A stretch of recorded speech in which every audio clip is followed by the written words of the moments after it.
सुपतगाव येथील अखंड हरिनाम सोहळ्याची सांगता. उमरगा तालुक्यातील सुपतगाव येथे श्री संत तुकाराम बीजे निमित्त 9 दिवस विविध कार्यक्रमाचे आयोजन करण्यात आले होते.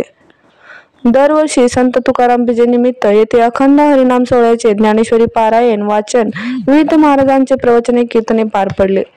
शुक्रवारी दिनांक 21 रोजी शेवटच्या दिवशी हरिभक्त परायण विठ्ठल महाराज दिंडेगावकर यांचे काल्याचे कीर्तन झाले.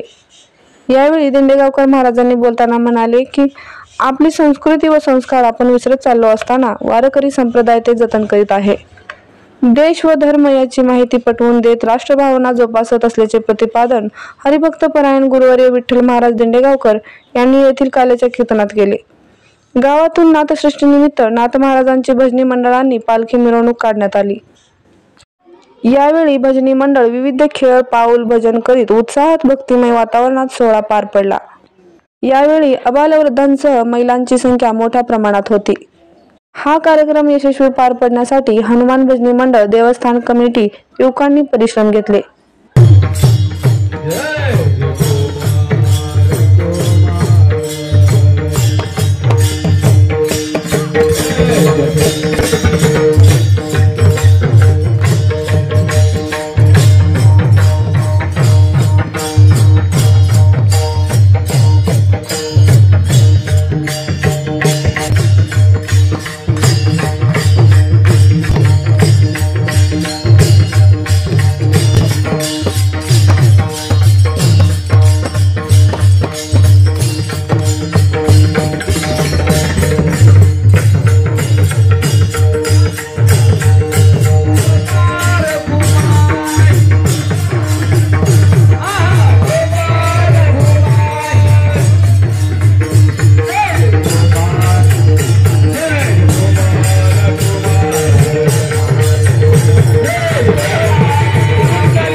बोबड्या आहेत माझ्या पाठीवरच भरजरी जे काही मखमली आहे ते बोबड्या मी तुला देतो. मग चालेल, कृष्ण परमात्म्याला तू बोबड्या म्हणतो तरी देखील चालणार नाही. झालं काय?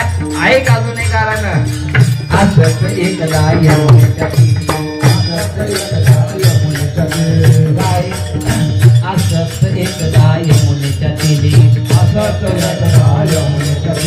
बंगाली गाय मिळाली बंगाल गाय